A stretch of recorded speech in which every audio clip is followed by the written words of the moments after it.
ఆత్మ బలిదానాలు చేసుకున్నారు. ఆ బలిదానాలతో సాధించుకున్న తెలంగాణలో కృష్ణానది జలాలు రంగారెడ్డి, మహబూబ్ నగర్, అదేవిధంగా నల్గొండ, ఖమ్మం జిల్లాలకు ప్రాజెక్టులకు భూములకు పారాల్సిన నీళ్లు రాయలసీమ జిల్లాలకు తరలించకపోతుంటే రాయలసీమ లిఫ్ట్ ఇరిగేషన్, అదేవిధంగా ముచ్చుమర్రి లిఫ్ట్ ఇరిగేషన్ నిర్మించుకుంటుంటే ఒక్క రోజైనా నువ్వు అడ్డుకున్నావా? వీరతిలకం దిద్ది జగన్మోహన్ రెడ్డికి పంచపక్ష ప్రమాణాలు పెట్టింది నువ్వు కాదా?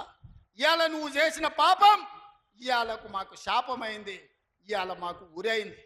ఇవాళ తొందరలోనే రాయలసీమ లిఫ్ట్ ఇరిగేషన్ పూర్తి అయితే రోజుకు 10 టీఎంసీలు, రోజుకు 10 టీఎంసీలు అంటే ఒక్క నెల రోజులు మన కళ్ళు మూసుకుంటే 300 టీఎంసీలు శ్రీశైలం మొత్తం తరలించకపోవడానికి, మలుపుకపోవడానికి ఇవాళ పునాదులు వేస్తే ఆంధ్రప్రదేశ్ ప్రభుత్వం వీర తిలకం దిద్ది కాంట్రాక్టర్ దగ్గర కమిషన్ల కోసం కక్కుర్తిపడ్డది నువ్వు కాదా చంద్రశేఖరరావు? ఆనాడు సాగునీటి పారుదల శాఖ మంత్రి హరీష్ రావు కాదా అని నేను అడుగుతున్నా.